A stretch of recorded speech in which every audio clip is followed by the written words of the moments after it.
განვაგრძობთ საუბრებს ქრისტიანული ლიტერატურის ისტორიიდან. ჩვენ წინა შეხვედრაზე გარკვეული კუთხით შევეხეთ ფილოსოფიური მწერლობის კავშირს ზოგადად საეკლესიო ლიტერატურასთან და ამ შემთხვევაში კონკრეტულად ძველ ქართულ საეკლესიო ლიტერატურასთან. არსებითად განვიხილეთ ამ მხრივ ცალკე გამოსაყოფი და მართლაც სპეციალურად განსახილველი ძეგლი წმინდა იოანე დამასკელის ნაშრომი, რომელსაც დიალექტიკის სახელწოდებით ვიცნობთ, თუმცა ერთლად ადეკვატური არა, როგორც ადრე აღვნიშნეთ, და რომელშიც მოწოდებულია ყველაზე უფრო კომპაქტური, ლაკონური წესით უმნიშვნელოვანესი ტერმინების განმარტებანი, ფორმულირებანი ამა თუ იმ ტერმინის რაობასთან დაკავშირებით და როგორც აღვნიშნავდით, ერთადერთი მიზანდასახულობა წმინდა იოანე დამასკელისგან ამგვარი ნაშრომის შექმნისა და ჩამოყალიბებისა, რაც მან მისივე მკვეთრი მითითებით ანტიკურ მოაზროვნეთა ნაშრომების კვალობაზე და არსებითად აქ იგულისხმება არისტოტელეს ტერმინოლოგიური განმარტებანი, აი ამ განმარტებათა კვალობაზე შეადგინა იმ მიზანდასახულობით, რომ ხსენებული ტერმინები გამოყენებული ყოფილიყო ჭეშმარიტი მოძღვრების სწორედ ტერმინოლოგიური გადმოცემის თვალსაზრისით, ამ მხრივ, რომ ეკლესიურ მოძღვრებას სრული ტერმინოლოგიური გამოხატულება ჰქონოდა და არანაირი განყენებული მიზანდასახულობა ზოგადად რაღაც ფილოსოფიური სპეკულაციების წარმოებისა არც იოანე დამასკელს, არც რომელიმე სხვა საეკლესიო მოღვაწეს არ ჰქონია. თუ ჩვენ ამ პერსპექტივაში განვაგრძობთ ძველი ქართული საეკლესიო ლიტერატურის კვლევას, იოანე დამასკელის ხსენებული ნაშრომის ქართულად თარგმნის შემდეგ, რაც უკავშირდება, როგორც უკვე აღვნიშნეთ, ორ დიდ მოღვაწეს, ორგზისი თარგმნა ეს ნაშრომი, წმინდა ეფრემ მცირეს, რომელმაც დაახლოებით მე-11 საუკუნის 80-იან წლების დამდეგს, 70-იან წლების მიწურულსა და 80-იან წლების დამდეგს თარგმნა ეს ნაშრომი ქართულად და შემდეგ წმინდა არსენი ყალთოელმა დაახლოებით 90-იან წლებში იმავე მე-11 საუკუნისა, ან და შეიძლება მე-12 საუკუნის დამდეგსაც იგივე ნაშრომი ხელმეორედ გადმოიღო ქართულად. აი ამის შემდეგ, ამ ძეგლის თარგმნის შემდეგ, ანალოგიური ტიპის ნაშრომად ძველ ქართულ საეკლესიო ლიტერატურაში წარმოჩნდება უკვე ავტორშენარჩუნებული, ასე იგი ავტორიც რომ მითითებულია, მკაფიოდ ავტორშენარჩუნებული ძეგლი, კერძოდ აქ იგულისხმება ცნობილი ნეოპლატონიკოსი გვიანანტიკური ეპოქის დაახლოებით მე-4 საუკუნის მოღვაწე ბერძენი და მისი შრომა კატეგორიების განმარტება, ერთი მხრივ პორფირი ფილოსოფოსთან დაკავშირებით, მეორე 10 კატეგორია არისტოტელესი. აი ამ ორ მოღვაწესთან დაკავშირებით, ესე პორფირის კატეგორიებთან და არისტოტელეს კატეგორიებთან მიმართებით, ამონიოს ερμისმა დაწერა ორი ნაშრომი ბერძნულად და ორივე მათგანი, რომელთაგან პირველს ეწოდება ხუთთახმათადმი პორფირი ფილოსოფოსისა, ხოლო მეორეს 10თახმათადმი, ანუ 10 კატეგორიის შესახებ, ქართულად ითარგმნა მე-12 საუკუნეში. ალბათ მე-12 საუკუნის შუა წლებში საფიქრებელია, რომ ამ თარგმანის შემსრულებელი ქართულად ყოფილიყო ნიკოლოზ გულაბერიძე, ანუ ის მოღვაწე, რომელსაც ჩვენ ვიცნობთ სხვა ძეგლების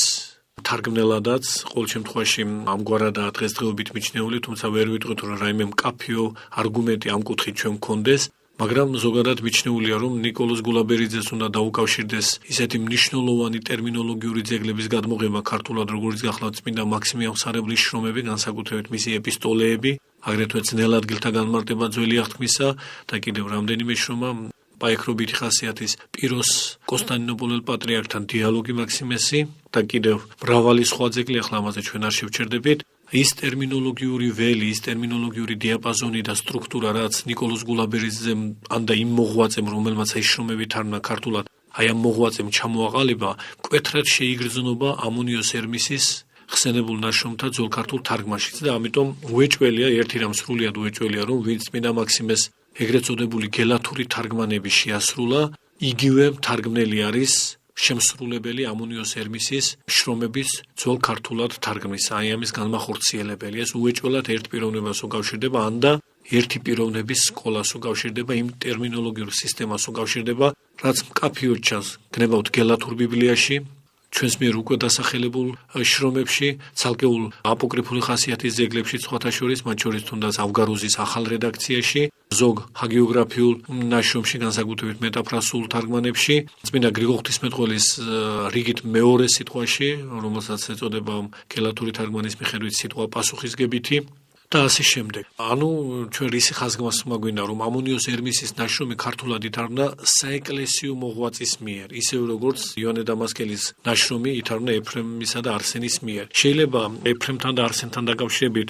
არ ყოფილიყო რაღაც სახეზე გარკვეული სახის გაბედულება ამ ტიპის ნაშრომის თარგმნისა, იმგვარი გაბედულება, როგორც ეს შესამჩნევია პირობითად ვთქვათ ნიკოლოზ გულაბერძესთან დაკავშირებით, იმ პიროვნებასთან დაკავშირებით, რომელმაც ამონიოს ერმისის შრომა თარგმნა ქართულად. იმიტომ არ არის ამ შემთხვევაში ეფრემთან და არსენთან დაკავშირებით საუბარი რაიმე გაბედულებაზე, რომ მათ თარგმნეს უდიდესი წმინდანის შრომა, არა განყენებულად თქვათ პლატონის ან არისტოტელეს შრომა, არამედ პლატონის, არისტოტელეს და სხვა ანტიკური მოღვაწისგან დაფუძნებული და დასაფუძვლებული ტერმინოლოგიური განმარტებანი ერთ წიგნად შემოკრებილი და ლაკონური ფორმით გამოთქმული, რაც იოანე დამასკელმა შეასრულა, ითარგმნა ქართულად. ანუ იოანე დამასკელის ავტორიტეტი ამ შემთხვევაში ეფრემისა და არსენისთვის გამსაზღვრელი, როდესაც ისინი განყენებული ფილოსოფიური ხასიათის შრომას თარგმნიან ქართულად, ცალკეულ ტერმინოლოგიურ განმარტებებს, მიუხედავად იმისა, რომ კვლავ ხაზს გაუსვამთ, ეს ტერმინოლოგიური განმარტებები ითარგმნა პერსპექტივით მხოლოდ იმ მოძღვრების ზედმიწევნით გადმოსაცემად, რასაც მართლმადიდებლური სწავლება ეწოდება. სხვა არანაირი მიზანდასახულობა, როგორც აღვნიშნეთ, არც წმინდა იოანე დამასკელს და არც ქართულ თარგმნელებს ჩვენ მიერ მითითებულთ არ ქონიათ. მაგრამ ასეა თუ ისე თავისთავად ეს ნაშრომი ცალკე აღებული, ესე იგი ეს ფილოსოფიური თავები იოანე დამასკელის, ანუ იგივე დიალექტიკა, განყენებული ფილოსოფიური შრომაა. როდესაც ამ ტერმინოლოგიურ განმარტებებს ჩვენ შევისწავლეთ, ამის შემდეგ შეგვიძლია ეს ყოველივე დაუკავშიროთ მართლმადიდებლური მოძღვრების ტერმინოლოგიურ გადმოცემას, მაგრამ დაკავშირებამდე ცალკე აღებული ეს, რა თქმა უნდა, განყენებული ხასიათის ფილოსოფიური შრომაა. მაგრამ განსაზღვრელი ეფრემისა და არსენისთვის გახლავთ, კვლავ ხაზს გაუსვამთ წმინდა იოანე დამასკელის ავტორიტეტი და ავტორიტეტი ამ ძეგლისა, ამ დიალექტიკისა, რაც მას უკვე მოპოვებული ჰქონდა საბერძნეთის საეკლესიო წიაღში, ეფრემისა და არსენის დროს. მაგრამ რაც შეეხება გელათელ მთარგმნელს, ასე უწოდოთ ამ შემთხვევაში, იმიტომ რომ ამონიოს ერმისის შრომათა თარგმნელი უეჭველად გელათური სკოლის მოღვაწეა, გელათელი მოღვაწეა. რაც შეეხება ამ პიროვნებას მოღვაწეს, ის თარგმნის შრომას, რომელსაც ავტორად უნარჩუნდება წარმართი ფილოსოფოსი, თუმცა გვიანანტიკური პერიოდისა, მაგრამ წარმართი ფილოსოფოსი, ნეოპლატონიკოსი ამონიოს ერმისი. და გაბედულება ცხადი აქ უეჭველად სახეზეა, გელათელი მთარგმნელი არ არის შეფარებული ვინმე დიდი საეკლესიო მოღვაწის ავტორიტეტს, ის უშუალოდ გვიანანტიკური პერიოდის წარმართ ფილოსოფოს თარგმნის ქართულად. ამიტომ ამ საკითხზე შეიძლებოდა რაღაც გაუგებრობა გაჩენილიყო და შესაბამისად განმარტების აუცილებლობაც უფრო საგრძნობია, ვიდრე ეს ეფრემთან და არსენთან დაკავშირებით შეიგრძნობოდა. რატომ ითარგმნა გელათურ სკოლაში ეს ნაშრომი სახელწოდებითვე, ავტორობითვე წარმართი ფილოსოფოსისა? ზოგადი და გარეგანი დანახვით და ასეთი დანახვა საერთოდ ჩვეულებრივია და სამწუხაროდ გაბატონებულიცაა. ის აზრი იყალიბდება, თითქოს მე-12 საუკუნეში საქართველოში გაცხოველებული იყო ინტერესი, ასე ვთქვათ, ანტიკური ფილოსოფიისადმი, წარმართული სიბრძნისადმი, წარმართული მოძღვრებისადმი და თითქოს მხოლოდ ქრისტიანული მოძღვრება არ აკმაყოფილებდათ გარკვეულ პირებს, რომლებიც აქტიურდებოდნენ იმ მოქმედების აღსასრულებლად, რომ საკუთრივ წარმართული ფილოსოფია წინარე ქრისტიან მოღვაწეთა შუამავლობის გარეშე, ანუ უშუალოდ ეს წარმართი ფილოსოფოსები ეთარგმნათ ქართულად მათი მოძღვრების, ასე იგი, შეთვისების მიზნით. აი ესეთი გარეგანი თვალსაზრისი გახლავთ ამ ფაქტთან დაკავშირებით, კიდევ სხვა ფაქტთან დაკავშირებით, რასაც ჩვენ უფრო მოგვიანებით შევეხებით და დასკვნაც მიღებული ერთი შეხედვით საკმაოდ მოსაწონი გახდა იმ პერიოდში, როცა ეს დანასკვი ჩამოყალიბდა. ეს 50-იან 60 წლებში ცოტა მოგვიანებითაც თითქმის იგივე აზრია სახეზე ცალკეულ მოღვაწეებთან, რომლებიც ამ ძველ ქართულ თარგმანს ეხებიან. ანუ დასკვნა იმის შესახებ კვლავ ხაზს გაუსვამთ, რომ მე-12 საუკუნის საქართველოში რაღაც განსაკუთრებით ინტენსიური მოძრაობა მიმდინარეობდა ანტიკური ფილოსოფიის ასათვისებლად, ანტიკური მოძღვრების ასათვისებლად. რა თქმა უნდა, ამგვარი დებულება, ამგვარი დასკვნა ეფუძნება საკუთრივ ქრისტიანული მოძღვრების სრულ იგნორირებას, ანუ ამ შემთხვევაში ქრისტიანული მოძღვრების მიმართ კვლავ იმავე დამოკიდებულების შენარჩუნებას, რაზეც ჩვენ რამდენიმე საუბრის წინ ხაზგასმით მიუთითებდით, რომ ზოგიერთი მკვლევარის, ზოგიერთი მეცნიერის ხედვითი პერსპექტივა ქრისტიანობასთან დაკავშირებით მხოლოდ ნეგატიურია, ნულოვან ღირებულებას განუკუთვნებენ ისინი, თუნდაც ფილოსოფიური ასპექტით ქრისტიანულ მოძღვრებას აღარ ვამბობ ზოგადად კულტუროლოგიური თვალთახედვით, სადაც ქრისტიანული მოძღვრების მნიშვნელობა უკვე ნულოვანზე ქვევითაა, მინუსის სიბრტყემდე ეშვება, რომ თითქოს ქრისტიანულ მოძღვრებამ არათუ რაიმე პოზიტიური, არამედ პირიქით უარყოფითი როლი ითამაშა ჭეშმარიტ ღირებულებათა დამკვიდრების გზაზე, ამ შემთხვევაში კონკრეტულად საქართველოში. და ამიტომ გაცხოველდა დაუშვათ ინტერესი იქეთკენ, რომ თითქოს და საქართველოში ქრისტიანობამდე არსებობდა რაღაც აღმატებული, წარმართული ფილოსოფიური ტრადიცია, სკოლები, სადაც აღიზრდებოდნენ ასე ვთქვათ ქართველი წარმართი ფილოსოფოსები, შემდეგ ქრისტიანობა ვითომდა ეს ყოველივე მოსპოდა, აი მე-12 საუკუნეში დავით აღმაშენებლის მოღვაწეობის შედეგად ვითომდა კვლავ შეიქმნა შესაძლებლობა ნიადაგი შემზადდა იმისა, რომ თავისუფალი, ეგრეთ წოდებული თავისუფალი აზრი აღორძინებულიყო. რა თქმა უნდა, ამ ხედვითვე გაიგებოდა ეფრემისა და არსენისგან იოანე დამასკელის ნაშრომის თარგმნა და მეცაც ვიტყვით, თვით იოანე დამასკელისგან ამ ანალოგიური ნაშრომის დაწერა ზუსტად ამავე ხედვით გაიგებოდა და ერთ-ერთ მკვლევართან ერთ-ერთ ასე ვთქვათ ნაკვლევში ამგვარი მართლაც რაღაც უკიდურესად კადნიერი აზრიცია გამოთქმული, რომ თითქოს იოანე დამასკელი სხვა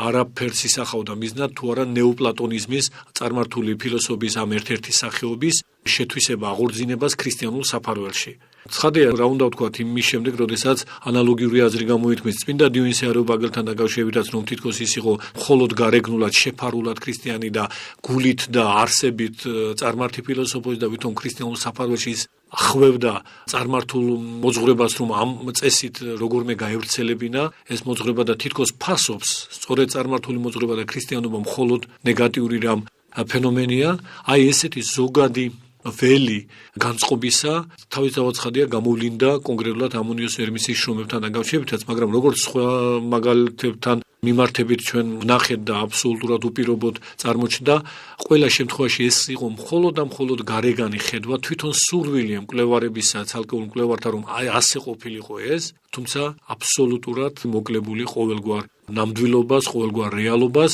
და სრული სამწუხაროდ უზუსტობა და სიღალბე ამგვარი დასკვნისა წინარე მაგალითებთან დაკავშირებით ფიქრობთ აბსოლუტურად თვალსაჩინო გახდა. გნებავთ ეს დიონისე არიოპაგელის შრომები იყოს, რაზე ჩვენ კვლავ გვექნება საუბარი, გნებავთ იოანე დამასკელის დიალექტიკა იყოს და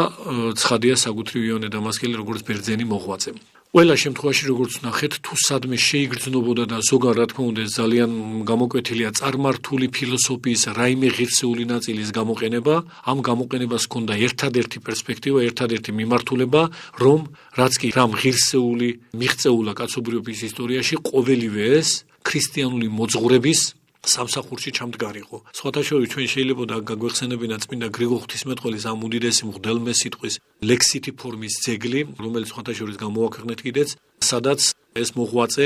თავის ცხოვრებას გვაუწყებს, რამდენადაც ამას ალექსოს ტრიქონები დაიტევს, თუ როგორ შეკრიბა მან თავის თავში ყოველივე ის მთელი ის კულტურული, მთელი ის ცოდნისმიერი მიღწევები, რაც კი აღმოსავლეთს შეეკრება, ან თუ დასავლეთს, როგორ ეს თვითონ უკვე მისი სიტყვებია, როგორ მოიკრიბა და მოისიბრძნა ეს ყოველივე, თავის თავში როგორ დაიუნჯა მთელი კაცობრიული ცოდნა და ამის შემდეგ როგორ დააგო ეს ყოველივე დიდი ღვთის მაცხოვრის ფერხთით, როგორ თვითონვე ამბობს. ანუ ჭეშმარიტი მოძღვრების სამსახურში თუ კი რამ ღირსეული იყო მისგან მოპოვებული კაცობრიობის ისტორიაში, აი ამ სამსახურში ჩააყენა ეს ყოველივე, ანუ მნიშვნელობა მისცა ამ ყოველივეს. როდესაც ჩვენ ვამბობთ, რომ რაღაც გარედან შემოიტანება ჭეშმარიტების სამსახურში, ამით ჭეშმარიტებისგან მისი გამოყენების აუცილებლობაზე კი არა ხაზგასმა, რომ ჭეშმარიტებას რაიმე აუცილებლად ესაჭიროება. ჩვენ ვიცით საეკლესიო ისტორიაში აურაცხელი მოღვაწე, რომელიც საერთოდ წერა-კითხვის უმეცარნი იყვნენ, მაგრამ უდიდეს სულიერ სიმაღლეებს მიწვდნენ, თუნდაც ანტონი დიდი, ამონა,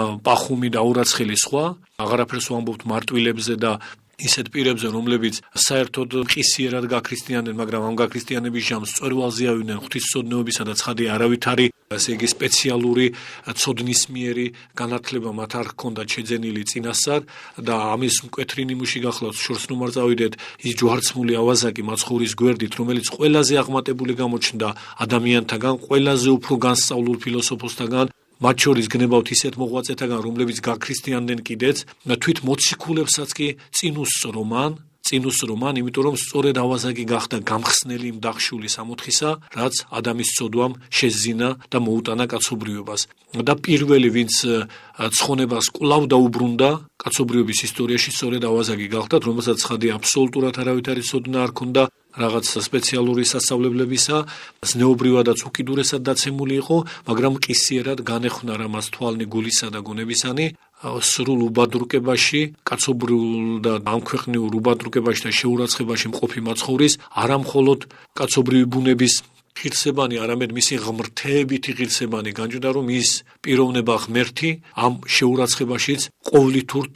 მაცხოვარზე ვამბობთ, ყოვლითურთ ღმრთეებითი დიდებით ახსავსია და მოუკლებელია მისგან ღმრთეება და მაცხოვრის ღმერთობა ერთადერთი სწორედ ავაზაკმა განჭვიდა პირველმა კაცობრიობის ისტორიაში ასეთი სიდიადით და ამიტომ იყო მისაღებელიც, მისდამი და მაცხოვრისგან ბოძებული ძღვენიც ესოდენ აღმატებული, რომ პირველმა მან დაიმკვიდრა სასუფეველი, მან გახსნა დახშული კარი სამოთხისა და ამის თაობაზე აურაცხელია ეკლესიის მამათა სწავლებანი. ჩვენ შეიძლება მიუთითოთ კიდეც დაინტერესებულ მსმენელს ამაზე სპეციალური წერილი გამოვაქვეყნეთ, ასე იგი ავაზაკისა და სამოთხის შესახებ, სადაც ეკლესიის მამათა სწავლებანი ციტატები მათი შრომებიდან და ეს ციტატები ძალიან ბევრი გახლავთ. შემოვკრიბეთ იმის ნათელსაყოფად სწორედ რომ ავაზაკის ფილოსოფია, ასე ვთქვათ, ავაზაკის შესახებ ღვთისმეტყველება, ავაზაკის შესახებ სწავლება ეკლესიის მამების არის მართლაც განსაკუთრებული და დამადასტურებელი იმისა, რასაც აი ამ მცირედი გადახვევის სათავეში ვამბობდით, რომ ჭეშმარიტებას დამხმარე და არავინ და არაფერი არ ესაჭიროება, ჭეშმარიტება ყოვლითურთ თვითკმარია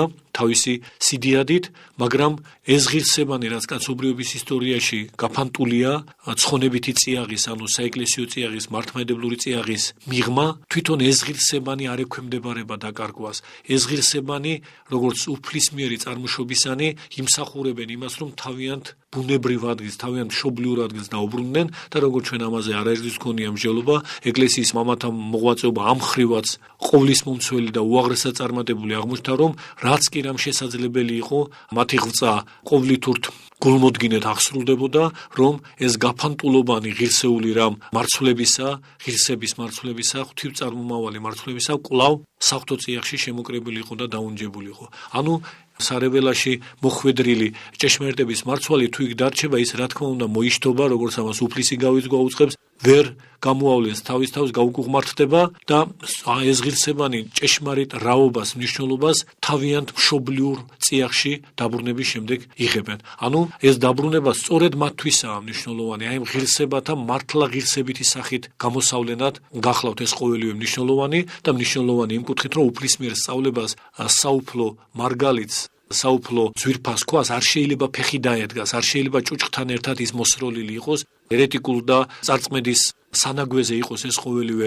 ექსორიაქმნილი და მიტოვებული და უგულებელყოფილი. ეს ღირსებანი აუცილებლად თავის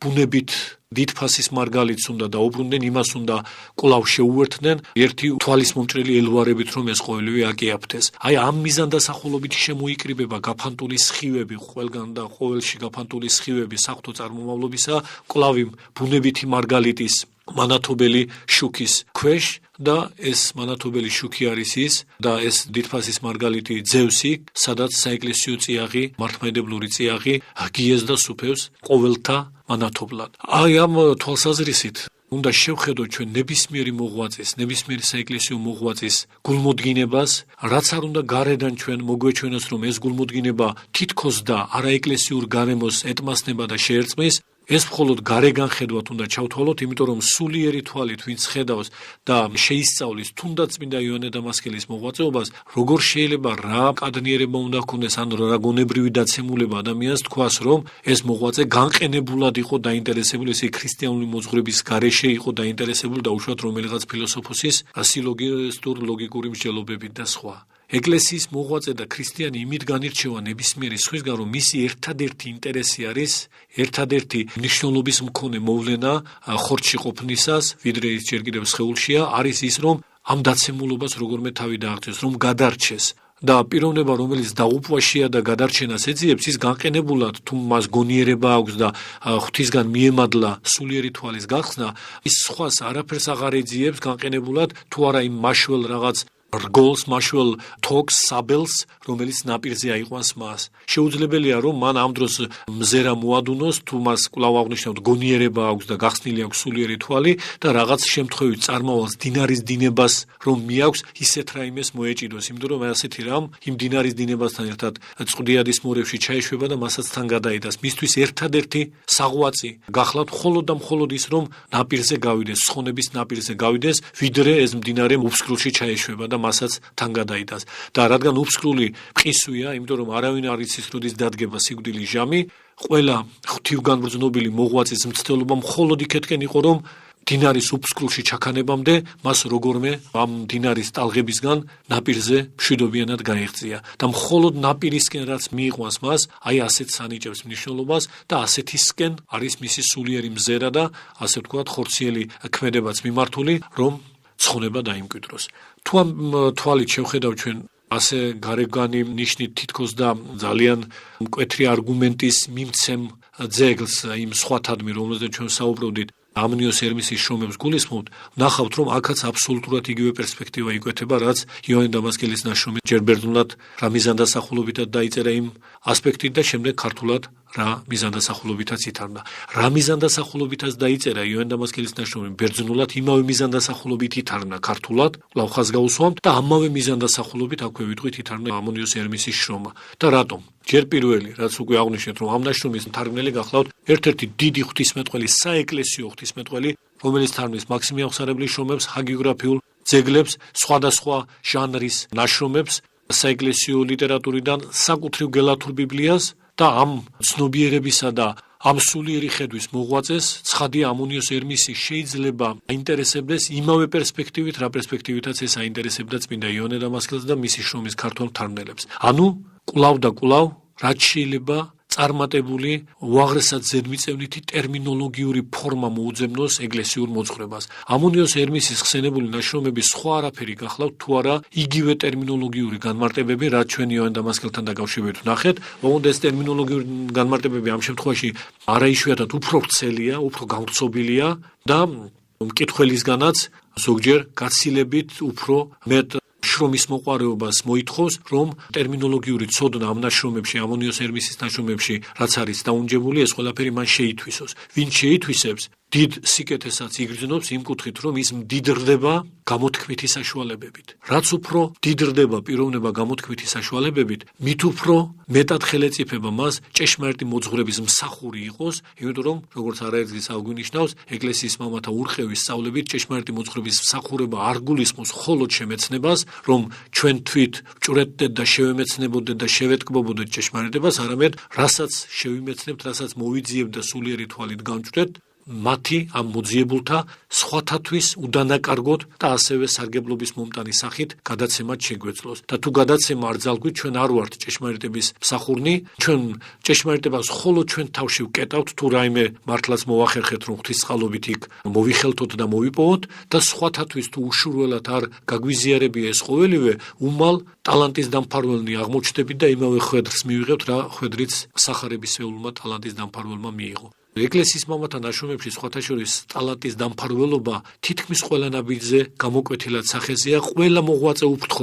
უფრთხოდა და განირდებოდა იმას, რომ იმ ტალანტის დამფარველის ხვედრი არ მიიღო მას. უგუნური და უხმარი მონა უფლისა არ გამხდარიყო და მიწაში დაფლულად საუნჯე რაც ღვთისწყალობით მისთვის მისაღებელი შეიძლებოდა გამხდარიყო გარკვეულ პერიოდში მისი ცხოვრებისა, სხვათათვის დაფარულად არ დარჩენილიყო. ანუ მიღება და გაცემა ეს გახლავთ საეკლესიო მოღვაწეობის ერთი ურყევი პრინციპი და ამ პრინციპის გარეშე ვინც მოღვაწეობს, ვინც მხოლოდ იღებს, მაგრამ არ გასცემს, ტალანტის დამფარველის ხვედრის მიმღები ხდება. ამიტომ გამოთქმითი საშუალებების ფლობა ეკლესიის მამათაგან განიჭვრიტება როგორც უდიდესი სიკეთე, უდიდესი მონაპოვარი. ჩვენ ადრე მიუთითებდით ერთ-ერთ საუბარში, რომ წმინდა გრიგოლ ნოსელის სწავლებით ამ ნიჭს, ამ მონაპოვარს, ამ შენაძენს თუ ადამიანი მართლაც დაეუფლება მეცნიერებას, გამოთქმითი ხელოვნებისა, აი ამ მეცნიერებას აქვს გრიგოლ ნოსელის სწავლებით სპეციალური სახელწოდება, სპეციალური წოდებულობა აქვს მას, სიტყვა ხელოვნება, ბერძნულად ტექნოლოგია, რაც რა თქმა უნდა თანამედროვე ტექნოლოგიის შინაარსით არ გამოიყენება. სიტყვა ხელოვნება, ანუ დახელოვნებული რომ არის პიროვნება სიტყვიერ გამოთქმაში მოძღვრებისა, მატერიალურ სიტყვაში არამატერიალური მოძღვრების განფენისა და სხვათათვის უდიდესი სარგებლობის მოტანისა. რომ არა ეს სარგებელი, რომ არა ეს დიდი ნიჭი, რაც ყველაზე უფრო აღმატებულად სწორედ ეკლესიის მამებმა მოიპოვეს, ჩვენ ეს უმდიდრესი წერილობით ჩამოყალიბებული და ზეპირად გადმოცემული, მაგრამ ასევე სიტყვაში გამოთქმული უმდიდრესი განფენილობის საეკლესიო მოძღვრება დღეს ხელთ არ გვექნებოდა. ამაზე დიდი საუნჯე კაცობრიობის ისტორიაში არ შექმნილა და არც არასოდეს არ შეიქმნება და აღნიშნული საუნჯის შექმნის წინაპირობა სწორედ სიტყვა ხელოვნების, ამ მეცნიერების წვერვალამდე მიყვანა გახდათ, რაც სწორედ ეკლესიის მამებთან დასტურდება. დასტურდება, იმიტომ რომ სიტყვა ხელოვნების გარკვეული რაღაც გამოვლენებანი არაეკლესიურ გარემოშიც სახეზე იყო, მაგრამ ესეც ყოველივე ეკლესიის მამებმა შეითვისეს და ამავე დროს სიტყვა ხელოვნების ყოველ ღირსებას მართლაც ღირსება მიანიჭეს, ჩააყენეს რა ეს მეცნიერება ჭეშმარიტების სამსახურში. კვლავ ხაზს გაუსვამთ, რომ ნებისმიერი მეცნიერება, ნებისმიერი დარგი მეცნიერების ამ მნიშვნელობას იძენს თუ ის ჭეშმარიტების სამსახურში ჩადგება, მაშინ აელვარდება ის იმ შუშის მსგავსად, იმ მინის მსგავსად, რომელსაც მზე მიენათება და ვიდრე მზე არ მიენათება, ის ისევია წყდიაჩი, როგორც ნებისმიერი სხვა ნივთი, მზის შუქს მოკლებული. მზისებრ, როდესაც გაბწყინდება ესა თუ ის დარგი მეცნიერებისა, ნამდვილი ღირსებანი ამა თუ იმ დარგისა სწორედ მაშინ ჩნდება და ამ დარგის მშრომელთ, ამ დარგში დამაშვალთ ღირსებაც ამის შემდეგ ნამდვილი ღირსებაც სწორედ ამის შემდეგ შეიძლება მიეგოთ. და თარგმნიდა რა ამონიოს ερμისის შრომას მე-12 საუკუნის გელათელი მოღვაწე თარგმნიდა ამავე პერსპექტივით, რომ ის ტერმინოლოგიური მიღწევები, რაც დასტურდება ამ შრომაში, კვლავაც